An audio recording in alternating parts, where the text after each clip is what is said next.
sejam bem-vindos a mais um episódio do Chá com Elas. Hoje tô aqui com a Laís, nós vamos falar um pouquinho sobre os suplementos para as mulheres 40 a mais. É isso aí. Esse assunto a gente decidiu falar justamente porque é um assunto que a gente aborda muito dentro do consultório, né, Esther? Sim. Justamente pra gente ter uma velhice melhor, por conta da questão da alteração hormonal.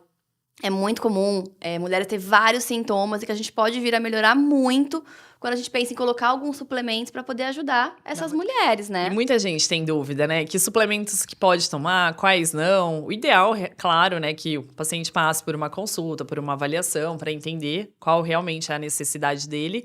E a gente brinca que a suplementação é uma segunda etapa, né? Não adianta a gente suplementar, às vezes, com o intestino mais intoxicado, mais inflamado, com uma alimentação incorreta. Então, é legal até vocês verem os outros episódios, que a gente já falou um pouquinho, né? Sobre essa parte digestiva, Como intestinal. desinflamar o intestino. Como dar uma desintoxicada, porque não adianta a gente suplementar, sendo que a gente não desintoxicou antes, né? Então, é legal a gente trazer consciência sobre isso também, que a suplementação é muito importante, necessária, mas uma segunda etapa. Sem dúvida, porque o que acontece muitas vezes é algumas pessoas usarem alguns suplementos e acharem que não fez efeito, né? Exato. E o não fez efeito é justamente porque a pessoa tá tão intoxicada que não vai ter uma boa absorção. Tem uma competição, né? Principalmente ali dos metais, dos agrotóxicos, pesticidas, né? Pelo bloqueio ali do receptor, esses nutrientes não conseguem fazer a ação adequada dentro do nosso corpo. Sem dúvida. Então, é uma questão de tem que estar tudo interligado. Uma boa alimentação, um detox no organismo. E aí, os suplementos vão fazer o papel fundamental. Exatamente. E a gente não vai gastar dinheiro à toa, né? Porque muitas vezes você acaba comprando um suplemento um pouco mais caro, não vê nenhuma diferença e acaba sendo um dinheiro gasto sem nenhuma necessidade. E muita gente questiona, né? Realmente é necessário suplementar? E vai depender muito do quê? Dos hábitos, da alimentação, né? Eu acho que o suplemento mais importante, acredito que você concorde comigo, é a vitamina D. Sem dúvida. Na verdade, a vitamina D não é uma vitamina, é um Um hormônio. hormônio. Ela exerce um papel imunológico enorme no nosso corpo, gente. A gente sabe do bloqueio, né, dessa parte de câncer, Diabetes. autoimunidades, né? E a pessoa, por exemplo, que não se expõe ao sol, que é a nossa maior fonte aí de vitamina D, realmente ela tem a necessidade, né? E hoje, querendo ou não, a gente trabalha em um ambiente fechado, o tempo inteiro se expõe menos ao sol, até por conta de manchas e coisa. Então, eu acho que um dos suplementos que realmente eu vejo como necessário, e a gente viu muito isso até em relação ao Covid, né, a parte imunológica, é a suplementação da vitamina D. E aí, Esther, é até bom a gente falar que independente da idade, né? Porque a gente tá falando aqui hoje, óbvio, com mulheres de 40 a mais, mas independente da idade, a vitamina D é algo que a gente tem que ficar de olho, porque realmente é uma vitamina, é um hormônio, né, considerado, que a gente acaba tendo muita deficiência e que a gente tem que suplementar. Sim. E até é engraçado, né? Porque às vezes as pessoas olham só aquele valor de referência, né? E, ai, minha vitamina D tá ótima. Eu falo, mas tá ótima quanto, Tá dentro do valor de referência. Tá 20, tá no valor ideal, Exato. né? E muitas vezes isso é um questionamento que os pacientes trazem no consultório, né? Por que você está me suplementando, sendo que meus exames estão dentro da normalidade? Mas se a gente não fosse avaliar da forma que a gente avalia, você não precisaria ir no profissional de saúde, né? As vitaminas, os minerais, eles trabalham em sinergia no nosso corpo, né? Isso é importante a gente trazer também, por isso que é importante passar por um profissional para avaliar isso, né? Às vezes a pessoa toma muito de um suplemento e ela acaba interferindo na absorção de outros, né? Então a gente precisa ter um equilíbrio, uma proporção entre um nutriente e outro, né? Sem dúvida. No caso, por exemplo, da vitamina D, eu gosto muito de suplementar junto com a vitamina D, né, que é um hormônio e uma vitamina lipossolúvel, as outras vitaminas oleosas também, porque elas vão trabalhar em sinergia. Sem né? dúvida. Então, vitamina A, vitamina E, vitamina K, que tudo isso em conjunto vai ter uma ação melhor para o corpo, né? A vitamina K é uma vitamina também muito importante. Ela trabalha muito como um GPS da vitamina D, que a gente fala, né? Ela dá o destino correto, ela carrega essa vitamina D de forma adequada. E a gente percebe que desde crianças, né, a gente precisa da suplementação dessa vitamina D. Idosos que se expõem menos ao sol. E eu gosto muito de colocar a vitamina D perto das refeições, né? Então, no ela almoço, ser por oleosa. exemplo, justamente para ter um aporte de alimentos mais oleosos para poder ajudar a melhorar a absorção, né? Exatamente. Então, às vezes, de um azeite que você consuma junto na salada. Então, de alimentos que vão ajudar a melhorar a absorção da vitamina D.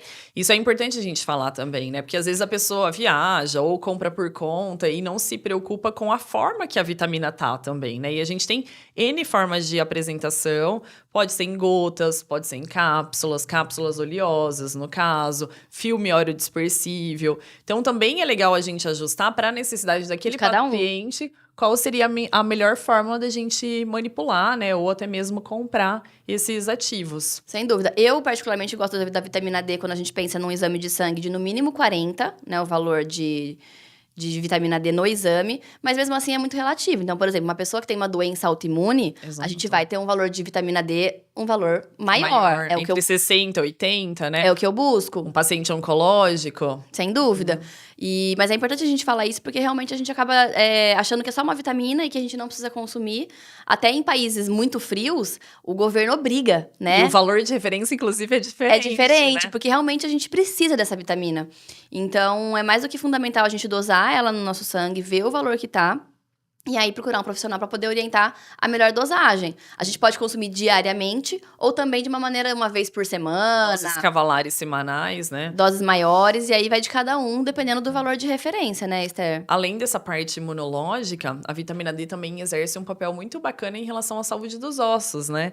Que as pessoas também esquecem um pouco disso, né? Só pensa em imunidade, Covid ali, né? Na época de pandemia, mas a vitamina D, ela ajuda nessa fixação desse cálcio no osso. Ainda mais nessa fase, né? Essa fase de mulheres 40 a mais, é muito comum a gente ter uma perda óssea. Exato. Pela perda, né? Pela queda hormonal, a gente começa com os sintomas aí, muita a questão, às vezes, ali do uma osteopenia e agravando depois para uma osteoporose, né? Então, acho que a vitamina D aí, né, com certeza, é a nossa queridinha. Uma das principais aí vitaminas que a gente precisaria suplementar. Começar por ela, mulheres, vamos dizer assim, né? E até a questão do humor também, né? A vitamina D ajuda muito com relação a essa questão de regular alguns neurotransmissores. Sim. Então, pensando nessa fase mesmo de alteração hormonal, é muito comum a mulher ficar um pouco mais deprimida, um pouco mais estressada, irritada. Então, até a vitamina D, de uma maneira indireta, pode vir a ajudar também nessa questão hormonal, pensando na questão de sintomas mesmo de disposição, humor, ânimo, enfim. E pegando o gancho, né, até em relação a isso, a irritabilidade que as mulheres dessa fase costumam ter, né, instabilidade de humor, parte neurológica também, mental, cognitiva, complexo B, né, com certeza faz uma diferença enorme.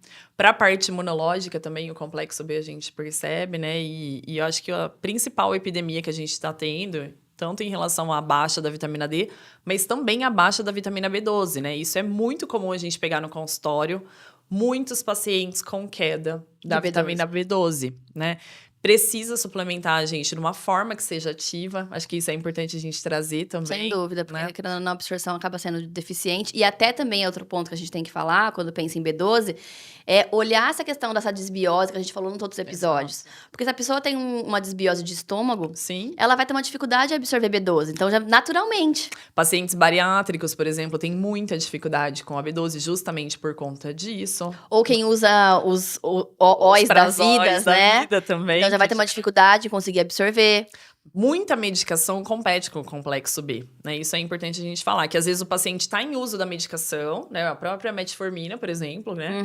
Acaba também interferindo no mecanismo ali, no complexo B, e os remédios, os prazóis, que muitos pacientes utilizam. Acabam utilizando hoje em dia. Não. E a B12, eu gosto muito de falar que ela ajuda muito na questão... Quando a gente tem uma deficiência, é aquela pessoa que fala que ia fazer uma coisa e depois esquece o que ia fazer, né? Do tipo, o que eu tava fazendo mesmo? O que eu ia fazer? É muito falta de B12 isso. A B12, na verdade, ela causa um tipo de anemia, que chama anemia megaloblástica, né? A hemácia, ela fica grande e a gente tem dificuldade, né? De memória, concentração, foco, né? Idosos se beneficiam muito com a suplementação de B12. Até por conta da questão mesmo dos nervos, né? Porque ela ajuda muito na parte de encapar nervo. Exato. Então, ela vai ajudar até com relação a dores que os idosos têm no corpo como um todo. Também vai ajudar bastante, né, Esther? E outra questão, né, as vitaminas do complexo B ali, principalmente B6, B9, B12, trabalham, né, a metilação, que é um processo que ocorre no fígado, que também é extremamente importante, né? Então, você vê como que tá tudo em conjunto, interligado, né? Não tem jeito, Não né? tem como, até porque eu falo que o fígado é outra via de detox do nosso organismo. Então, se também estiver comprometido, a gente não vai conseguir fazer uma boa desintoxicação, vai continuar com o corpo inflamado, né? E alguns pacientes, muitas vezes, suplementam, né? Então, no caso, uma mulher que quer engravidar, né? Às vezes começa a suplementação ali com o ácido fólico, né? Só que esse ácido fólico, ele não tá na forma ativa, né? O melhor seria a gente tomar os suplementos na forma metilada, na forma ativa. Então, no caso da B12, a cianocobalamina, a gente troca pela metilcobalamina. O ácido fólico, a gente troca pelo metilfolato. Então, também isso é importante, né? Sem dúvida. Gosto do complexo B ali, pelo menos B9, B12 também na via sublingual. Em gotas é uma possibilidade. Também é legal, talvez vamos ter que pensar um pouco na dosagem, daí por isso que é individual. Exato. Mas usar a levedura nutricional. Exato. Né? A levedura nutricional, ele é um pó que a gente pode pôr em cima da comida, em cima de uma sopa, de uma salada. E ela tem altas dosagens de complexo B. Exato. Então, é uma opção bem legal da gente colocar também para poder aumentar esse aporte proteico, esse aporte de vitamina do complexo B. Importante trazer isso também, porque é onde a gente mais encontra a vitamina B12. Na carne vermelha. Na carne vermelha. Então, uma atenção também para os pacientes veganos, vegetarianos, que precisam realmente repor essa vitamina que é extremamente importante. Sem dúvida. E na fase ainda de mulheres 40 a mais, é muito comum a gente diminuir o consumo de proteína, né? É bem normal isso. Daí, por isso que, como consequência, a gente vai diminuir essa questão da vitamina B12. Então, de vitamina B12. Então, é bom a gente ficar meio que atento com relação a isso mesmo. E aí, além da B12 cair, muitas vezes essas mulheres também têm problema em relação ao quê? Ao ferro. Exato, né? tá tudo interligado, Tá tudo né? interligado, porque daí eu comendo menos, ou a maior fonte aí, que seria, né, a carne. Eu também tenho, muitas vezes, um prejuízo na questão do ferro, né? A gente avalia nos exames o ferro, não só pelo ferro circulante, pelo ferro sérico, mas pela ferritina, pelo hemograma, pela transferrina, né? Então, é importante a gente sempre também trazer isso. Eu gosto de avaliar bastante os exames com os pacientes e ir explicando para eles, né? Isso tá acontecendo por causa disso, por causa daquilo, né? O ferro, né? Acho que as pessoas têm muita consciência sobre o ferro. Associada à anemia, né? Anemia, que é o que o pessoal mais... é o que dá cansaço, Indisposição. fadiga, indisposição. Mas a gente tem que pensar também, por quê? Se eu consumo esse ferro, por que às vezes é um problema de absorção, realmente. Que aí pode vir do intestino, por A exemplo. parte digestiva também. Pode vir de uma questão parasitológica, porque esse ferro está sendo consumido por esses Por parasitas. E até questão mesmo de metais pesados, né, Esther? Então, a gente fala muito hoje em dia com relação a uma contaminação de alumínio, por exemplo. Que é um que a gente mais acaba consumindo no nosso dia a dia. Seja em cápsula, né, essas cápsulas expressos de alumínio, né, de café. Tem a questão do alumínio que você vai consumindo todos os dias. Desodorante. Então, todo dia você ter contato com esses produtos, você vai intoxicando o seu corpo e o alumínio vai competir com o ferro. E não necessariamente só o alumínio, né? Tudo, né? O chumbo também acaba interferindo bastante.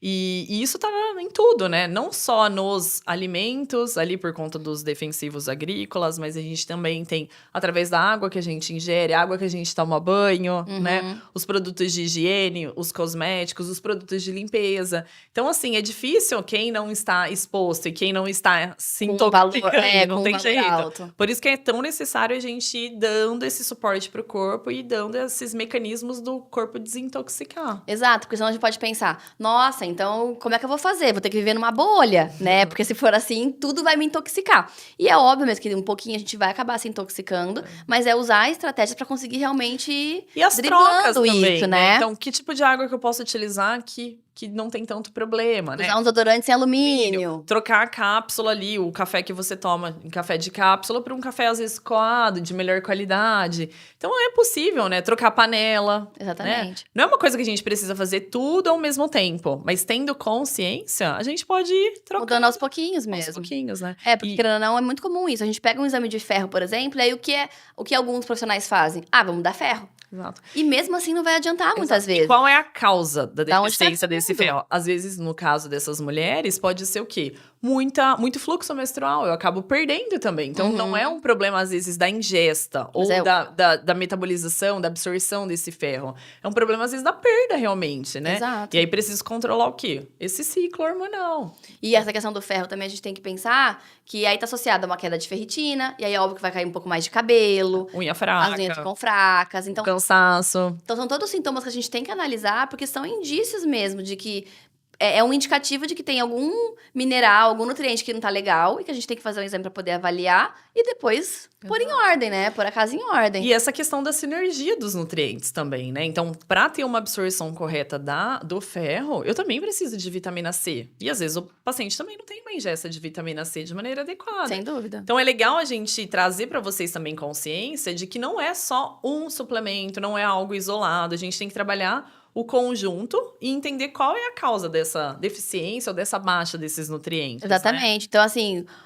o que custa, né, no final de uma refeição, quem tiver com uma vitamina, um ferro mais baixo, consumir uma laranja, uma mexerica, né, um limão. Kiwi, pegar um limão e espremer na comida. Exato. Então já vai ter um aporte de vitamina C muito bom. A acerola, né, que é uma fruta que é riquíssima também. Para poder ajudar a melhorar a biodisponibilidade do ferro, né? Então, assim, vai ajudar tanto o ferro M como o ferro não M, que é os ferros de diferentes tipos que a gente acaba encontrando. Então, é um ponto muito importante da gente pensar assim. E a gente pode também usar o ferro injetável, hoje em dia, né? A gente não pode prescrever como Nutri, mas os médicos acabam prescrevendo e também pode ser uma opção, né, Esther? E aí, sempre pensar nesses carreadores, né? Porque às vezes também eu percebo, o paciente às vezes tá com uma ferritina muito baixa, é indicado às vezes até pelo próprio médico fazer um ferro injetável, só que eu preciso desse conjunto, dessa orquestra funcionando. Pra tudo andar. Pra tudo andar. Então eu preciso dessa vitamina C, eu preciso do cobre. Magnésio. Né? Inclusive, né, eu acho que são tantas coisas pra gente... Coisa outra, né? Vai puxando o gancho pra outra, né? Até agora a gente falou do cobre aí, do cromo. Essas mulheres também, né, são extremamente... Às vezes o sistema imunológico um pouco mais em baixa, né? Até pela correria do dia a dia. Acho que as pessoas tiveram muito conhecimento a respeito do zinco, né, na pandemia. Na pandemia, sem dúvida. Mas o zinco e o cobre... eles precisam também ter uma relação, né? Porque as pessoas... eu percebi muito isso na pandemia. Foi lá e todo mundo deu um boom de zinco. Esqueceu do né? cobre. Esqueceu da relação ali que a gente precisa ter, né? O cobre é extremamente importante pro sistema imunológico também, né? O cromo eu gosto bastante também, porque até vai ajudar na questão do receptor de insulina, né? Exato. Então, para mulheres que têm muita vontade de comer doce nessa fase, que ganham peso, né? É muito comum mulheres virem comigo e com você também, acredito. Sim. Questionando, porque, comecei a ganhar peso depois da menopausa. E tá muito associado a isso também, né? Um controle da insulina. Então, o cromo pode ser uma opção super legal. Eficiente. Aí tem várias formas da gente administrar esse cromo também. Sem dúvida. Então, é uma opção boa para poder diminuir a vontade de comer doce, para ajudar no emagrecimento, enfim. Então, falamos, gente, do ferro, vitamina D e as outras lipossolúveis aí, né? Vitamina K, que é uma carreadora aí, que vitamina ajuda B12. A B12, o zinco, o cobre. O magnésio, que eu acho que é muito importante a gente falar também. Magnésio é o mineral mais importante do corpo, Eu falo que ele é né? um mineral maestro, assim. Sem ele, nada no nosso corpo funciona. Ele trabalha desde a parte mental, cognitiva, a parte muscular. Ele direciona melhor os nutrientes no organismo, né, Esther? Então, o magnésio, ele vai ter inúmeras formas de encontrar magnésio. A gente vai encontrar magnésio inositol, magnésio citrato, magnésio... Isso, inclusive, é uma dúvida, né? Qual o tipo de magnésio eu uso? uso, né?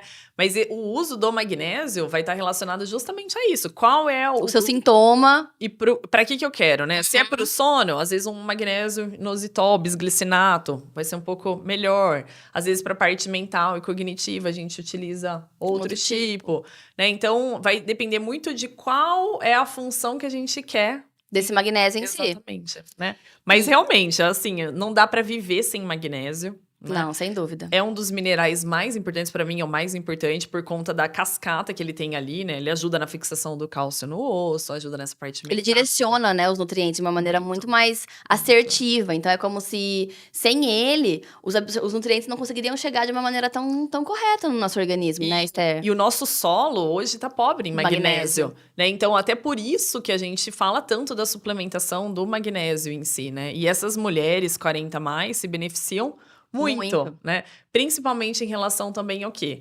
Como ele é relaxador dos músculos, ajuda muito na parte intestinal, que essas mulheres às vezes acabam tendo o intestino um pouco mais ressecado, um pouco mais preso. O relaxamento no sentido da noite de sono de melhor qualidade. E para essa fase delas, é uma questão muito importante, né? Então, ter um sono de qualidade é super importante para poder melhorar mesmo e reestruturar essa questão hormonal.